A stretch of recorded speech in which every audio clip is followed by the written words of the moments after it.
بسم اللہ الرحمن الرحیم رب اشرح لی صدری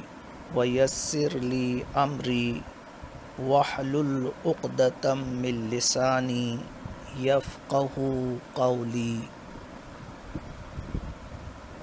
معراج سے متعلق شرح عقائد میں ہے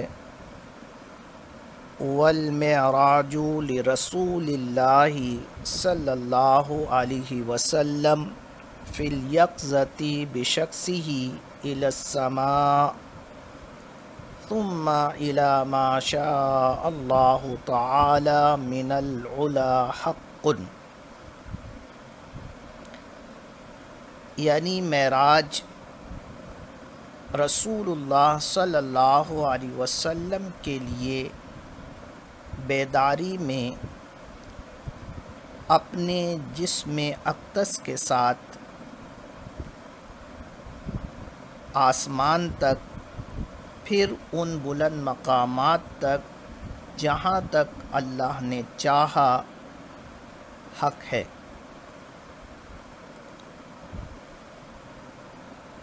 معراج سے متعلق اہل حق کا عقیدہ ہے، اس کتاب میں جہاں بھی اہل حق کہا جائے گا وہاں اہل سنت مراد ہیں۔ تو اہل سنت کا یہ عقیدہ ہے کہ نبی کریم رؤوف الرحیم علیہ الصلاۃ والتسلیم حالت بیداری میں جسم اقدس کے ساتھ مسجد حرام سے مسجد اقصی تشریف لے گئے، پھر وہاں سے ساتوں آسمان اور پھر سدرۃ المنتہا، اور وہاں سے جہاں تک اللہ تعالیٰ نے چاہا آقائے دو جہاں سرور کون و مقام صلی اللہ علیہ وسلم تشریف لے گئے۔ مسجد حرام سے مسجد اقصی تک کا سفر جسے اسرا کہا جاتا ہے، وہ قرآن کریم فرقان حمید سے ثابت ہے۔ رب کریم ارشاد فرماتا ہے سبحان الذی اسری بعبدہ لیلا من المسجد الحرام الی المسجد الاقصی۔ حضور سیدی اعلیٰ حضرت رضی اللہ تعالی عنہ اس کا ترجمہ فرماتے ہیں، پاکی ہے اسے جو راتوں رات اپنے بندے کو لے گیا مسجد حرام سے مسجد اقصی تک۔ تو مسجد حرام سے مسجد اقصی تک کا سفر جسے اسرا کہا جاتا ہے، قرآن کریم فرقان حمید سے ثابت ہے، لہٰذا جو اس کا انکار کرے گا وہ کافر ہے۔ پھر مسجد اقصی سے آسمانوں تک کا سفر معراج کہلاتا ہے، اور یہ احادیث مشہورہ سے ثابت ہے، اور اس کا منکر فاسق ہے۔ اور آسمان سے اوپر عرش تک، جنت تک، جہاں تک اللہ تعالیٰ نے چاہا آپ تشریف لے گئے، یہ سب باتیں خبر واحد سے ثابت ہیں، اور اس کا انکار کرنے والا عاصم و گناہ گار ہے۔ معراج کا فلاسفہ نے انکار کیا ہے، اور نبراس جو کہ شرح عقائد کی عربی میں شرح ہے، اس میں 3 شبہات فلاسفہ کی طرف سے پیش کیے گئے ہیں، 3 دلیلیں ان کی پیش کی گئی ہیں جس کی بنا پر وہ معراج کا انکار کرتے ہیں۔ ان کی ایک دلیل یہ ہے کہ آسمان میں خرق و التیام نہیں ہو سکتا، آسمان کا خرق و التیام ان کے نزدیک محال ہے۔ دوسرا اعتراض ان کی طرف سے یہ کیا گیا ہے کہ راستے میں کرۂ نار ہے اور اس کرۂ نار سے جو بھی گزرے گا وہ جل جائے گا، لہٰذا کرۂ نار سے گزرنا جو ہے وہ ممکن نہیں ہے۔ تیسرا اعتراض یہ ہے کہ تھوڑی سی ہی دیر میں اتنا طویل ترین سفر طے کر لینا یہ ممکن نہیں۔ انہوں نے جو پہلا اعتراض کیا ہے اس کا جواب شارح نے دیا، وَإِدِّعَاءُ اسْتِحَالَتِهِ إِنَّمَا يَبْتَنِي عَلَى أُصُولِ الْفَلَاسِفَةِ وَإِلَّا فَالْخَرْقُ وَالْإِلْتِئَامُ عَلَى السَّمَاوَاتِ جَائِزٌ۔ شارح نے ان کے پہلے اعتراض کا جواب یہ دیا کہ اس کا انکار کرنا اور اس کے محال ہونے کا دعویٰ کرنا فلاسفہ کے اصول پر مبنی ہے، ورنہ آسمانوں کا خرق و التیام جائز ہے۔ خرق کا مطلب ہے تفرق الاجزاء، یعنی اجزاء کا منتشر ہونا، اور التیام کا مطلب ہے اتصال الاجزاء بعد التفرق، یعنی متفرق ہونے کے بعد اجزاء کا ایک دوسرے سے مل جانا۔ تو فلاسفہ یہ کہتے ہیں کہ آسمان میں خرق و التیام نہیں ہو سکتا، یعنی آسمان پھٹ نہیں سکتا ہے اور آسمان جڑ نہیں سکتا، اور معراج پر جانے کے لیے، آسمانوں پر جانے کے لیے، آسمانوں سے اوپر جانے کے لیے لازمی ہے کہ آسمان پھٹے، پھر وہاں سے کوئی گزرے گا، اور آسمان چونکہ پھٹ نہیں سکتا ہے، آسمان چونکہ جڑ نہیں سکتا ہے، لہٰذا معراج نہیں ہو سکتی۔ اس کا جواب شارح نے دے دیا کہ آسمان کا خرق و التیام جائز ہے، آسمان کے خرق و التیام کو محال کہنا یہ فلاسفہ کا اپنا قاعدہ ہے، اپنا اصول ہے، اس کا تعلق اسلامی نقطہ نظر سے نہیں ہے، بلکہ قرآن کریم فرقان حمید میں رب کریم ارشاد فرماتا ہے اِذَا السَّمَاءُ انشَقَّتْ۔ اعلیٰ حضرت نے اس کا ترجمہ فرمایا جب آسمان شق ہو، اِذَا السَّمَاءُ انفَطَرَتْ، جب آسمان پھٹ پڑے، تو پتہ چلا کہ یہ آسمان کا پھٹنا، اس کا شق ہونا، اس کا وقوع ہوگا، اور یہ قرآن کریم فرقان حمید سے ثابت ہے۔ دوسرا جواب شارح نے یہ دیا کہ وَالْأَجْسَامُ مُتَمَاثِلَةٌ يَصِحُّ عَلَى كُلِّ مَا يَصِحُّ عَلَى الْآخَرِ،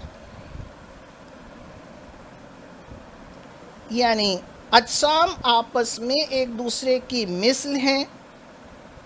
تو ہر ایک پر وہ بات درست ہے جو دوسرے پر درست ہے، یعنی جب زمین پھٹ سکتی ہے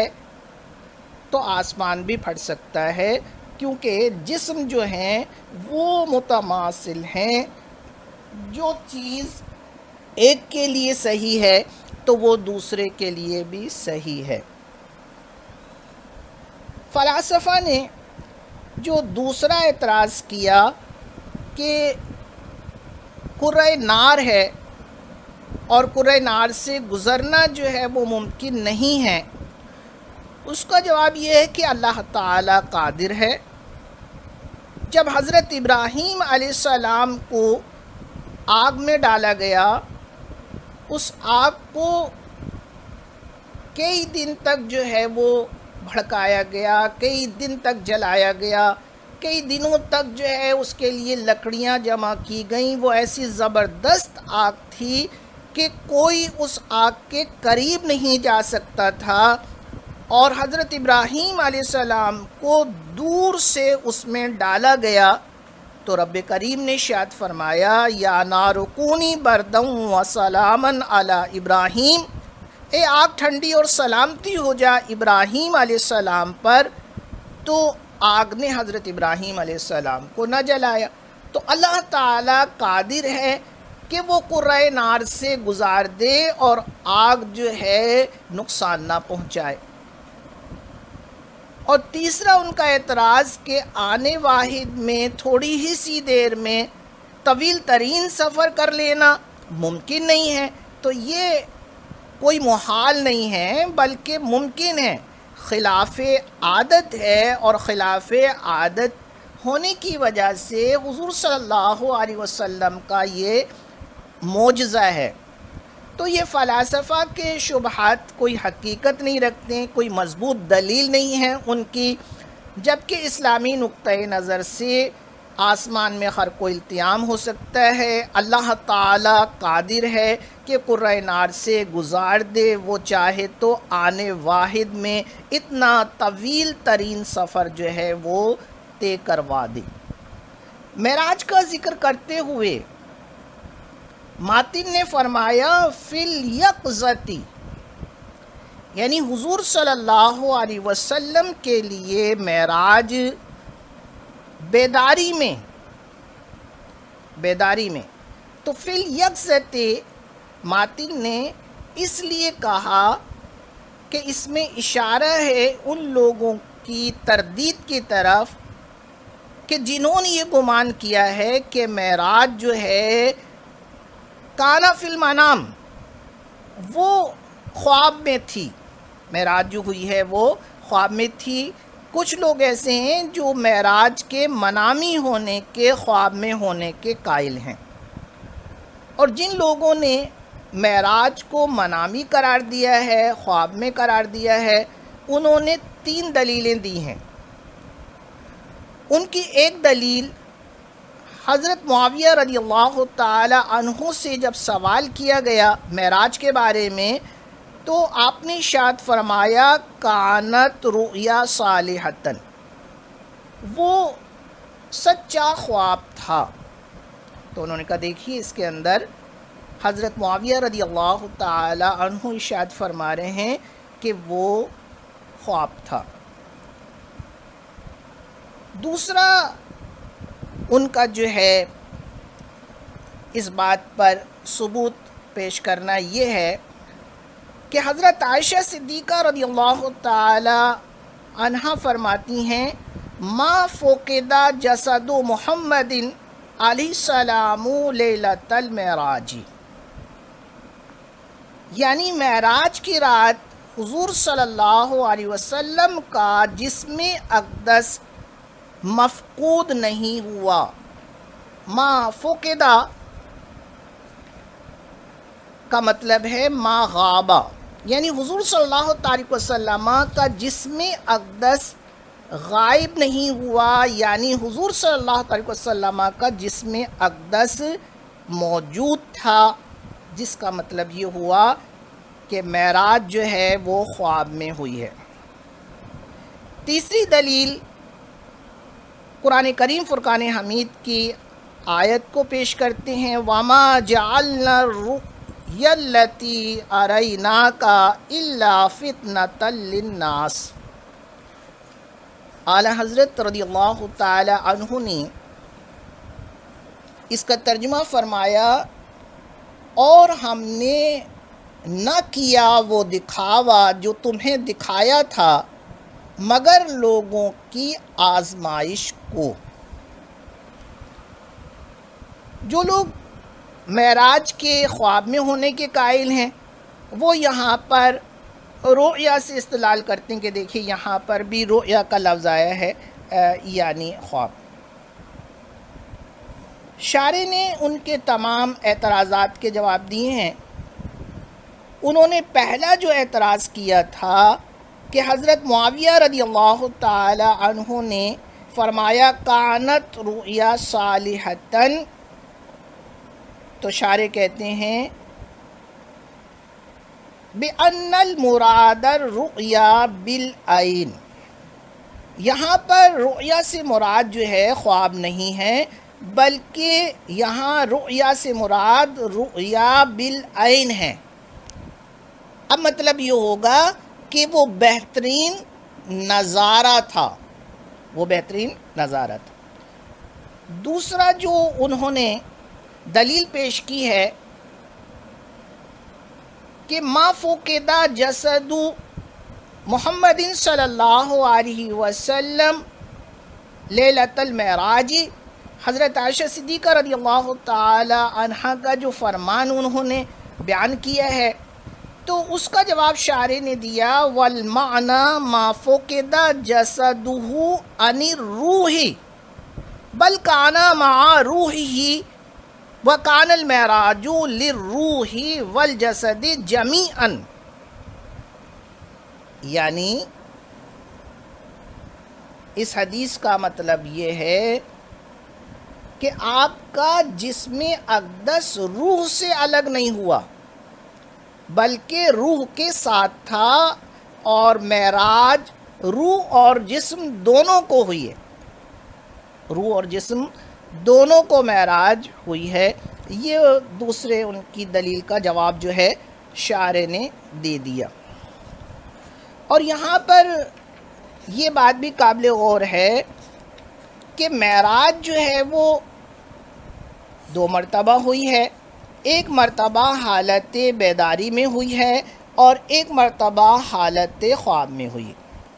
تو بہت ممکن ہے کہ حضرت عائشہ صدیقہ رضی اللہ تعالی عنہ جو ارشاد فرما رہی ہیں وہ اس معراج سے متعلق ہے جو کہ خواب میں ہوئی تھی۔ پھر یہاں پر شارح نے کہا بے شخص ہی جسم کے ساتھ، اس میں ان لوگوں کا رد ہے جنہوں نے یہ گمان کیا ہے کہ معراج جو ہے وہ صرف روح کو ہوئی ہے، اور وہ جو آیت کریمہ پیش کی گئی ہے اس کے اندر وہ جو دکھاوا انہیں دکھایا گیا تھا، وہ جو دکھاوا انہیں دکھایا گیا تھا وہ ان کے لیے آزمائش تھا، اور آزمائش معراج اسی وقت بنے گی جب کہ وہ حالت بیداری میں ہو اور وہ جسم کے ساتھ ہو، کیونکہ کافر جو اتنی شدت سے معراج کا انکار کر رہے تھے وہ منامی معراج کا انکار نہیں کر رہے تھے۔ کافر یہ بات جانتے تھے کہ آنے واحد میں خواب میں آدمی نہ جانے کہاں سے کہاں چلا جاتا ہے، وہ روحانی معراج کا انکار نہیں کر رہے تھے، وہ تو اس بات کا انکار کر رہے تھے کہ تھوڑی سی دیر میں مسجد حرام سے مسجد اقصی، اور پھر وہاں پر نبی کریم صلی اللہ علیہ وسلم نے نماز بھی پڑھائی ہے، جیسا کہ حضور سیدی اعلیٰ حضرت رضی اللہ تعالی عنہ نے فرمایا کہ نماز اقصی میں تھا یہی سر کہ آیا ہوں معنی اول و آخر، کہ دست بستہ ہیں پیچھے حاضر جو سلطنت آگے کر گئے تھے۔ تو وہاں پر آپ نے نماز پڑھائی، پھر اس کے بعد 7 آسمان پر آپ تشریف لے گئے اور وہاں پر مختلف انبیاء کرام سے ملاقات ہوئی ہے، اور پھر سدرۃ المنتہا پر آپ تشریف لے گئے اور اس سے اوپر جہاں تک عرش تک جنت تک اور مختلف مقامات پر اللہ تعالی نے جہاں جہاں چاہا آپ تشریف لے گئے۔ وہ یہ کہہ رہے تھے کہ یہ تھوڑی سی دیر میں ممکن نہیں ہے، تو وہ معراج جسمانی بیداری کا انکار کر رہے تھے، وہ روحانی کا انکار نہیں کر رہے تھے۔ تو ان کا اتنا شدت سے انکار کرنا ہی اس بات کی دلیل ہے کہ وہ جو معراج تھی وہ معراج جسمانی تھی اور حالت بیداری میں تھی. اور شارح کہتے ہیں بل کثیر من المسلمین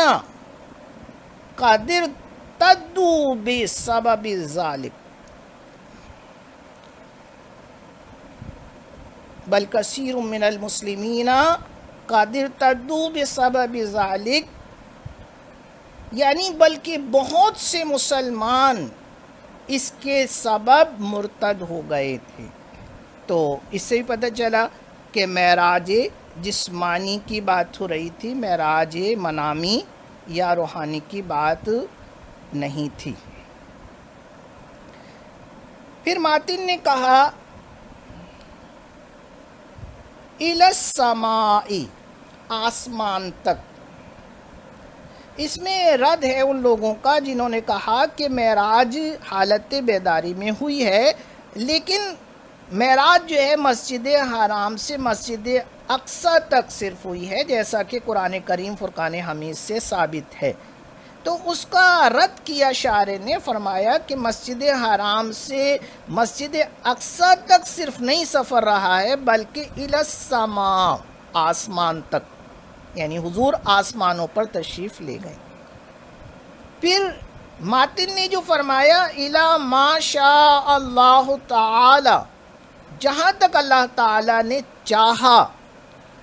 اللہ تعالیٰ اپنے محبوب کو لے گیا. تو اس فرمانے میں اشارہ ہے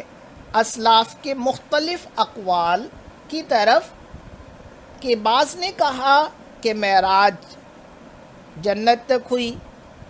ایک قول یہ ہے کہ عرش کے اوپر تک ہوئی، ایک قول یہ ہے کہ عالم کے کنارے تک ہوئی. تو یہ مختلف اقوال تھے، تو اس لیے فرمایا